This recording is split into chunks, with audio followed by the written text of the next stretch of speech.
Hello दोस्तों, उम्मीद करता हूँ आप लोग साइंस का पेपर बहुत ही अच्छी तरह से लिख के आए हैं। क्लास 10th देख सकते हैं अभी जस्ट हमको साइंस का पेपर अभी तुरंत में मिला है। मार्कशीट वाला जो कि होता है ना मार्कशीट में, तो वही वाला जल्दी से हमको मिला है। तो जल्दी से आप लोग अपने एक काम करिए कि अपने दोस्तों पर शेयर कर दीजिए जल्दी से, क्योंकि उसके पास तो जल्दी से पहुँच जाए।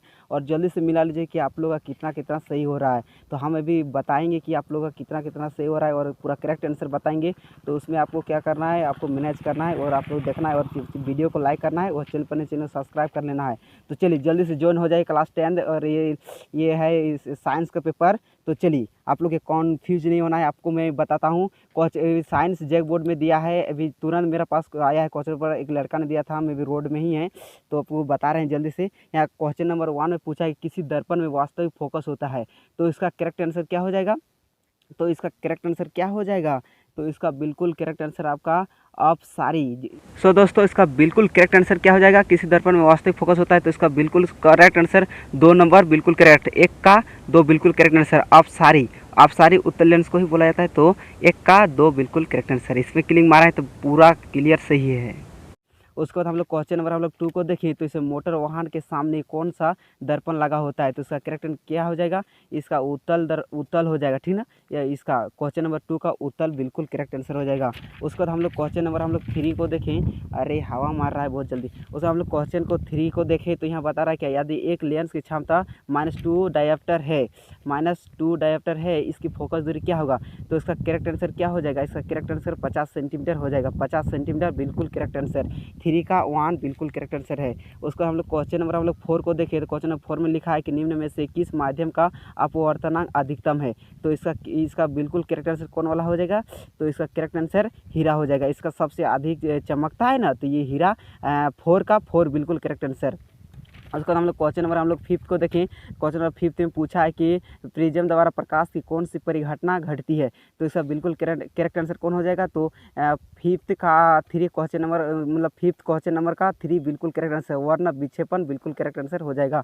उसके बाद हम लोग क्वेश्चन नंबर 6 को देखें, तो 6 में पूछा है कि जरा दृष्टि दोष किस प्रकार के लेंस द्वारा दूर किया जाता है? और अपने दोस्तों के पास जल्दी शेयर कर दीजिए, ताकि उसके पास जल्दी से वो मिला सके कि मेरा कितना सही हो रहा है।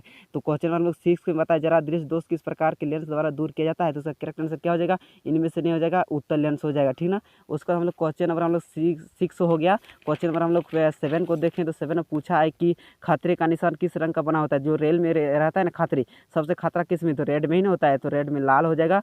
7 का 2 बिल्कुल करेक्ट आंसर। उसको हम लोग क्वेश्चन नंबर 8 को देखें, तो क्वेश्चन नंबर 8 में पूछा है कि विभवांतर का ऐसा मात्रक है, विभवांतर का ऐसा मात्रक है, तो इसका बिल्कुल करेक्ट आंसर हो जाएगा वोल्ट का ही ऐसा मात्रक विभवांतर, और विभवांतर का ऐसा मात्रक वोल्ट होता है। कंफ्यूज नहीं होना है। क्वेश्चन नंबर 8 का बिल्कुल 1 नंबर बिल्कुल करेक्ट आंसर है। उसको हम लोग क्वेश्चन नंबर 9 को देखें, तो विद्युत परिपथ में धारा की माप के लिए किसका उपयोग किया जाता है? तो इसका बिल्कुल करेक्ट आंसर कौन वाला जाएगा? ये वाला नहीं होगा, आपका अमीटर हो जाएगा करेक्ट आंसर। ओके, 9 का 3 बिल्कुल करेक्ट आंसर। ये आप लोग एक काम करिए कि आप लोग इस चैनल को सब्सक्राइब कर लीजिए और अपने दोस्तों पर जल्दी से शेयर कर दीजिए, ताकि और जो वो 10th क्लास का है या फिर कोई भी उसका फैमिली देख रहे हैं, तो अपना फ्रेंड है उसको जल्दी शेयर कर दीजिए, ताकि उसके पास ये वीडियो पहुँच सके।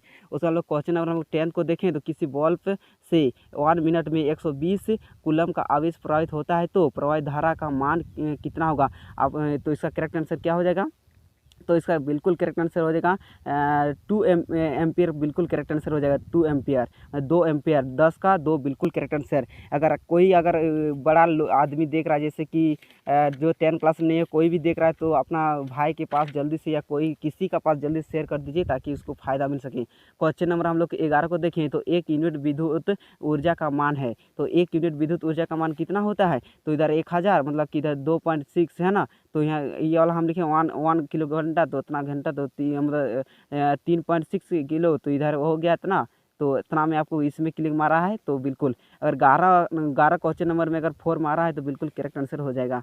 क्वेश्चन नंबर हम लोग क्वेश्चन नंबर हम लोग 12 को देखें, तो विद्युत धारा प्राप्त करने की युक्ति को कहते हैं, क्या कहते हैं? तो जनित्र कहते हैं, 12 का 1 बिल्कुल करेक्ट आंसर हो जाएगा। उसके लिए हम लोग क्वेश्चन नंबर 13 को देखें। 13 पूछा है कि लघु पथन के समय परिपथ में विद्युत धारा का मान होता है, तो इसका कैसा होता है? कम तो नहीं होता है, मतलब कि बहुत अधिक हो जाता है। बिल्कुल करेक्ट आंसर हो जाएगा। 13 का 1 बिल्कुल करेक्ट आंसर। उसके बाद हम लोग क्वेश्चन नंबर 14 को देखें, तो नीला लिटमस पेपर किससे लाल हो जाता है, मतलब कि किससे लाल हो जाता है? तो कहाँ? अम्ल से एन होगा गाइस, तो अम्ल बिल्कुल करेक्ट आंसर, 14 का एक बिल्कुल करेक्ट आंसर हो जाएगा, एसिड है ना। उसको हम लोग क्वेश्चन नंबर हम लोग देखें 15 को, तो 15 पूछा है कि निम्न में कौन क्षार है। क्षार कौन होता है, तो क्षार जो होता है जैसे कि C2H5OH, तो हमको लग रहा है इसका बिल्कुल करेक्ट आंसर यही वाला हो जाएगा, NaOH बिल्कुल करेक्ट आंसर, 15 का 4 बिल्कुल करेक्ट आंसर हो जाएगा। उसको हम लोग क्वेश्चन नंबर हम लोग 16 को देखें, 16 में पूछा है कि जिस्म का रासायनिक सूत्र होता है, तो ये सूत्र जो याद करके गया है वो बिल्कुल करेक्ट आंसर आपको मतलब कि जो सूत्र वगैरह याद करके गया है उसका बिल्कुल सही वो मारा है, करेक्ट आंसर 4 को मारा है, तो बिल्कुल करेक्ट आंसर है 4। उसके बाद हम लोग क्वेश्चन नंबर हम लोग 17 को देखें, तो 17 में पूछा, अरे इतना हवा मार रहा है, उस हम लोग क्वेश्चन नंबर 17 को देखें तो समीकरण CaCO3 उष्मा, उसके बाद CaO प्लस CO2 में किस प्रकार की अभिक्रिया है, किस प्रकार की अभिक्रिया है, अगर दोनों साइड बराबर हो रहा है नहीं, हम डिस्प्ले में लगा देंगे इसका करेक्ट आंसर 17 का क्या होगा। उसको हम लोग क्वेश्चन नंबर हम लोग 18 को देखें, तो जल के विद्युत अवघटन में कैथोड पर कौन सी गैस मुक्त होती है, तो कौन सी गैस मुक्त होती है, तो इसका जल में हो बोला है ना, तो जल में करेक्ट आंसर कौन हो जाएगा, ये वाला नहीं होगा, हाइड्रोजन हो जाएगा, H2 हो जाएगा, तो 18 का एक बिल्कुल करेक्ट आंसर। उसके बाद हम लोग क्वेश्चन नंबर हम लोग 19 को देखें, तो 19 में पूछा है कि उपचयन अपचयन अभिक्रिया का दूसरा नाम क्या है, तो इसे दूसरा नाम क्या रेडॉक्स ही है, तो रेडॉक्स 19 का 3 बिल्कुल करेक्ट आंसर। उसको हम लोग क्वेश्चन नंबर हम लोग 20 को देखें, 20 में पूछा है कि निम्न में विद्युत का सर्वोत्तम चालक है, तो सर्वोत्तम चालक है, अरे यार गिरने खोज रहा है, सर्वोत्तम चालक पूछा है, एंड सर्वोत्तम चालक कौन है, तो इसमें करेक्ट आंसर फॉस्फोरस तो नहीं होगा, आपका Cu हो जाएगा करेक्ट आंसर, मतलब कि 20 का एक, अरे हाँ 20 का एक बिल्कुल करेक्ट आंसर हो जाएगा। उसके बाद हम लोग क्वेश्चन नंबर हम लोग 21 को देखें, तो 21 में पूछा है कि गंधक है, तो गंधक एक क्या है, कि गंधक एक हमारा आधातु है, तो 21 का 2 बिल्कुल करेक्ट आंसर। उसमें हम लोग क्वेश्चन नंबर हम लोग 22 को देखें, तो सीसा और टीन की मिश्र धातु को कहते हैं, सीसा और टीन की मिश्र धातु क्या कहते हैं, सोल्डर कहते हैं, तो बिल्कुल करेक्ट आंसर सोल्डर। हाँ, उसके बाद हम लोग क्वेश्चन नंबर हम लोग 23 को देखें, 23 में पूछा है कि CnH2n+2 किसका सामान्य सूत्र है, अगर एल्किन एल्काइन ये सब, अगर एल्किन एल्काइन एल्केन ये सब पढ़ें तो आपका बिल्कुल करेक्ट आंसर एक नंबर हो जाएगा। इसका सामान्य सूत्र एल्किन है, ठीक ना, एल्केन मतलब इसका CnH2n+, तो इसका एल्केन हो जाएगा, एल्किन का दूसरा सूत्र होता है ना, उसमें माइनस करना है, इसमें प्लस करना है, तो प्लस में आया है तो इसलिए इसका एल्केन हो जाएगा। उसके बाद उसको हम लोग क्वेश्चन नंबर हम लोग 24 को देखें, 24 में पूछा है कि एल्डिहाइड का, अरे हवा मार रहा है, एल्डिहाइड का प्रकारात्मक समूह है, तो इसका करेक्ट आंसर हो जाएगा -COOH, इसका बिल्कुल करेक्ट आंसर हो जाएगा। उसके बाद हम लोग क्वेश्चन नंबर हम लोग 25 को देखें, 25 में पूछा है कि एथनॉल सोडियम और अभिक्रिया को कर कौन सा मतलब घर कौन सा गैस बनाता है, तो एथनॉल और सोडियम अगर कौन गैस बनाता है, तो इसका करेक्ट आंसर हो जाएगा हाइड्रोजन, H2O मतलब H2 मतलब कि अरे H2 हो जाएगा, H2O नहीं, H2 बिल्कुल करेक्ट आंसर हो जाएगा। उसके बाद हम लोग क्वेश्चन नंबर हम लोग 26 को देखें, 26 में पूछा है कि आधुनिक आवर्ती सारणी में आवर्त की संख्या है, तो अभी मैं रोड में ही हूँ और मैं भी वीडियो शूट कर रहा हूँ क्योंकि घर जाते जाते टाइम वेस्ट हो जाएगा, इसलिए उसको तो इसका क्वेश्चन नंबर 26 का बिल्कुल करेक्ट आंसर है। इसमें हमको लग रहा है 7 आवर्त पीरियड है, ठीक ना, तो 18 वर्ग ग्रुप, तो हमको लग रहा है अगर आवर्त पूछा है ग्रुप, तो हमको लग रहा है कि 7 आवर्त बोला है, तो हमको लग रहा है कि एक क्वेश्चन नंबर 26 क्वेश्चन नंबर 26 का एक बिल्कुल करेक्ट आंसर हो सकता है, या फिर ये भी हो सकता, कंफ्यूज कर रहा है। तो अगर आप चलिए इसमें आप क्लिक किए हैं तो बहुत ही अच्छा किए हैं, चलिए मेरे हिसाब से। तो उसके बाद हम लोग क्वेश्चन नंबर 27 को देखें, तो 27 में पूछा है कि स्वपोषी पोषण के लिए आवश्यक है, तो स्वपोषी पोषण के लिए आवश्यक कौन है, तो CO2 तथा जल, ये तो इंपॉर्टेंट बहुत है, क्लोरोफिल बहुत, सूर्य प्रकाश भी बहुत ही इंपॉर्टेंट है, सूर्य प्रकाश से ही तो ये वीडियो बन रहा है ना, तो इनमें से सभी हो जाएगा बिल्कुल करेक्ट आंसर, 27 का 4 बिल्कुल करेक्ट आंसर। उसके बाद हम लोग क्वेश्चन नंबर 28 को देखें, तो जठर ग्रंथियाँ पाई जाती है, कहाँ पाई जाती है, तो लाइपेज हो गया, वसा हो गया, वसापचान, ये सब जितना कुछ है ना, तो कहाँ वो रहता है, तो वो रहता है कि अमाशय में, तो बिल्कुल करेक्ट आंसर अमाशय, 28 का एक बिल्कुल करेक्ट आंसर हो जाएगा। क्वेश्चन नंबर हम लोग 29 को देखें, तो पीत रस का सार्थक होता है, वीडियो को एंड तक जरूर देखिएगा, और आधा मिनट है, 10 मिनट में 10 मिनट नहीं 10 क्वेश्चन है, और बाकी तो देख लेना, उसको लाइक करके चले जाना, तो जांच कर लीजिए कितना कितना सही हो रहा है। उसको हम लोग क्वेश्चन नंबर 29, पीत रस का सार्थक होता है, क्या होता है, तो इसका लीवर होता है, मतलब यकृत में। 29 में अगर 4 क्लिक किए तो बिल्कुल करेक्ट आंसर। उसके बाद हम लोग क्वेश्चन नंबर 30 को देखें, तो सबसे छोटी सावर्तिक ग्रंथि कौन है, तो इसमें हमको डाउट लग रहा है कौन है कौन नहीं, तो हमको लग रहा है कि यही करेक्ट आंसर बिल्कुल है, मतलब कि देखिए देखिए वहाँ 4 मारा है, यहाँ 4। तो चलिए इसमें अगर क्लिक मारे तो बहुत अच्छा बात है, सबसे छोटी। तो अगर इसमें क्लिक मारे तो बहुत ही अच्छा बात है ना। 2 30 का 2 बिल्कुल करेक्ट आंसर, या फिर 1 भी हो सकता है। इसमें हमको नॉलेज उतना नहीं है। एंड छोटी अंक बोल रहा है, मतलब कि छोटा अंक बड़ा अंक ये सब 10th क्लास में लिखा हुआ, तो हम उतना नहीं पढ़े, तो इसलिए इसमें नॉलेज नहीं है। तो आप लोग इसमें डिस्प्ले में लगा देंगे अगर सही आंसर मिलेगा तो हमको। हाँ, तो उसके बाद हम लोग क्वेश्चन नंबर हम लोग को, अरे यार, क्वेश्चन नंबर हम लोग उसके बाद हम लोग 31 को देखें। तो क्वेश्चन नंबर 31 में पूछा है घेंगारोग होता है, तो घेंगारोग मतलब घेंगारोग अनपद होता है, तो घेंगारोग से हम लोग क्या हो सकता है, घेंगारोग आयोडीन की कमी से नहीं होता है रे। तो या फिर मोटापा, वो सब अलग हो जाता है ना। तो आयोडीन में अगर क्लिक मारा है तो बिल्कुल करेक्ट आंसर, मतलब 31 का आयोडीन बिल्कुल मिल जाएगा।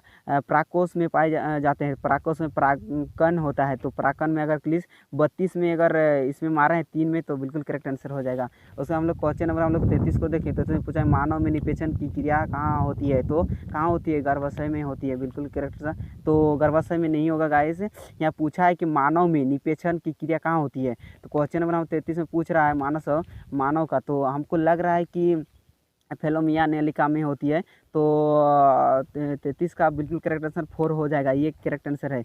उसके बाद हम लोग क्वेश्चन नंबर हम लोग देखें, तो उसके बाद इसका करेक्ट आंसर ये वाला हो जाएगा। उसका हम लोग क्वेश्चन नंबर 34, क्वेश्चन नंबर 34 को देखें। किसी जीव की जेनी संरचना कहलाती है, क्या कहलाती है, तो जेनोटाइप है ना, जेनोटाइप बिल्कुल करेक्ट आंसर। उसके बाद हम लोग क्वेश्चन नंबर हम लोग 35 को देखें। 35 में पूछा है कि एक स्त्रीलिंग में कौन, तो इसका करेक्ट आंसर जो स्त्रीलिंग रहेगा तो एक्स में जाएगा, और यदि लड़का में तो एक्स वाई। तो लड़की पूछा स्त्रीलिंग तो उसमें एक्स जाएगा। उसके बाद हम लोग क्वेश्चन नंबर 36 को देखें। 36 में जैव आवर्धक करने वाला रसायन है, करने वाला रसायन कौन है, तो हमको लग रहा है कि OC से मिझा सकता है, लेकिन यहाँ ऑप्शन तो हमको ये 36 का करेक्ट आंसर हो जाएगा आपका 4। अरे वो 36 का 4 बिल्कुल करेक्ट आंसर हो जाएगा, DDT। ओके, करेक्ट आंसर हो जाएगा। उसके बाद हम लोग क्वेश्चन नंबर हम लोग देखें। क्वेश्चन नंबर 37 को देखें। तो 37 पूछा कि बाघ उपभोक्ता है, तो बाघ उपभोक्ता है तो उच्च उपभोक्ता में जाएगा, मतलब। तो लेकिन हमको लग रहा है प्रथम पोषी स्तर का हो जाएगा, लेकिन इसका करेक्ट आंसर कौन वाला हो जाएगा, इसका 2 करेक्ट आंसर बिल्कुल है। उसके हम लोग क्वेश्चन नंबर 38 को देखें। तो 38 में पूछा है चिपको आंदोलन का प्रारंभ तो 1970 में हो गया था, 1970 में। अरे सब जा रहा है, 1970 बिल्कुल करेक्ट आंसर हो जाएगा। एंड 38 का 1970 बहुत मेहनत लग रहा है गाइस, लाइक करो एंड चैनल पर चैनल सब्सक्राइब करो। चिपको आंदोलन में 1938 का 1970 बिल्कुल करेक्ट आंसर हो जाएगा। उसके बाद हम लोग क्वेश्चन नंबर लास्ट 2 क्वेश्चन बचा है, उसको भी देख लेते हैं कैसा पूछा है। अरे उसका क्वेश्चन नंबर हम लोग 39 को देखें। तो 39 पूछा है पवन चक्की से, ये तो बिल्कुल करेक्ट आंसर 15 में ही जाएगा, ये वाला हम पढ़े थे 10th क्लास में। तो 15 किलोमीटर हर्ष में चल जाएगा, तो 39 का करेक्ट आंसर 2 बिल्कुल करेक्ट आंसर। उसका हम लोग क्वेश्चन नंबर हम लोग 40 को देखें। तो 40 में पूछा है कि जल विद्युत संरचना, अरे यार, जल विद्युत संरचना ऊर्जा को विद्युत ऊर्जा में रूपांतरण करता है, तो इसका बिल्कुल स्थित ऊर्जा हो जाएगा। 40 का 4 बिल्कुल करेक्ट आंसर, 40 का 4 बिल्कुल करेक्ट आंसर। आपका कितना आ रहा है 40 में, 40 से आपको कमेंट करके ज़रूर बताना कितना आ रहा है 40 में। हम पूरा बता दिए हैं, 40 का 4 बिल्कुल स्थित ऊर्जा हो जाएगा। चलिए वीडियो को लाइक कीजिए, चैनल पर चैनल सब्सक्राइब कीजिए, एंड फिर अगले बहुत ही इंग्लिश में मिलते हैं। बहुत ही धाकड़ तरीका, एक दिन बचा तो इंग्लिश पेपर का भी ऐसा मिल जाएगा, तो टेंशन मत लो। तो चलिए 40 में कितना आ रहा है कमेंट करो और अपना भाई को सपोर्ट करो। चलिए फिर अगले नेक्स्ट एकदम बहुत ही पढ़ाई के से मिलेंगे, तब तक के लिए जय हिंद।